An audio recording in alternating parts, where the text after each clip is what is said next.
The Lord. സങ്കീർത്തനങ്ങൾ 140 അധ്യായം അതിൻ്റെ 1 മുതൽ 13 വരെയുള്ളതായ വേദവാക്യങ്ങൾ. യഹോവേ, ദുഷ്ടമനുഷ്യൻ്റെ കയ്യിൽ നിന്ന് എന്നെ വിടുവിച്ച് സാഹസക്കാരൻ്റെ പക്കൽ നിന്ന് എന്നെ പാലിക്കണമേ. അവർ ഹൃദയത്തിൽ അനർത്ഥങ്ങൾ നിരൂപിക്കുന്നു, അവർ ഇടവിടാതെ യുദ്ധത്തിന് കൂട്ടം കൂടുന്നു. അവർ സർപ്പം പോലെ തങ്ങളുടെ നാവുകളെ കൂർപ്പിക്കുന്നു, അവരുടെ അധരങ്ങൾക്ക് കീഴെ അണലി വിഷമുണ്ട്. യഹോവേ, ദുഷ്ടന്റെ കയ്യിൽ നിന്ന് എന്നെ കാക്കണമേ, സാഹസക്കാരൻ്റെ പക്കൽ നിന്ന് എന്നെ പാലിക്കണമേ. അവർ എൻ്റെ കാലടികളെ മറിച്ചു കളവാൻ ഭാവിക്കുന്നു. ഗർവികൾ എനിക്കായി കെണിയും കയറും മറച്ചു വെച്ചിരിക്കുന്നു. വഴിയരികെ അവർ വല വിരിച്ചിരിക്കുന്നു, അവർ എനിക്കായി കുടുക്കുകൾ വെച്ചിരിക്കുന്നു.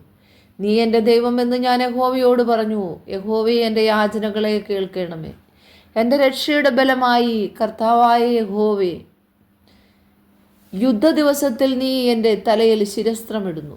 യഹോവേ, ദുഷ്ടന്റെ ആഗ്രഹങ്ങളെ നൽകരുതേ, നിഗളിച്ചു പോകാതിരിക്കേണ്ടതിന് അവൻ്റെ ദുരുപായം സാധിപ്പിക്കുകയും വരുതേ. എന്നെ വളഞ്ഞിരിക്കുന്നവരുടെ തലയോ, അവരുടെ അധരങ്ങളുടെ ദ്രോഹം അവരെ മൂടിക്കളയട്ടെ.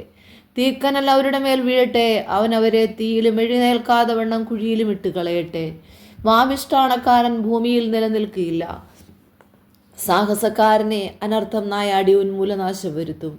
യഹോവ പീഡിതന്റെ വ്യവഹാരവും ദരിദ്രന്മാരുടെ ന്യായവും നടത്തും എന്ന് ഞാൻ അറിയുന്നു. അതേ, നീതിമാന്മാർ നിന്റെ നാമത്തിന് സ്തോത്രം ചെയ്യും, നേരുള്ളവർ നിന്റെ സന്നിധിയിൽ വസിക്കും. ഈ വചനങ്ങളാൽ ദൈവം എല്ലാവരെയും അനുഗ്രഹിക്കട്ടെ.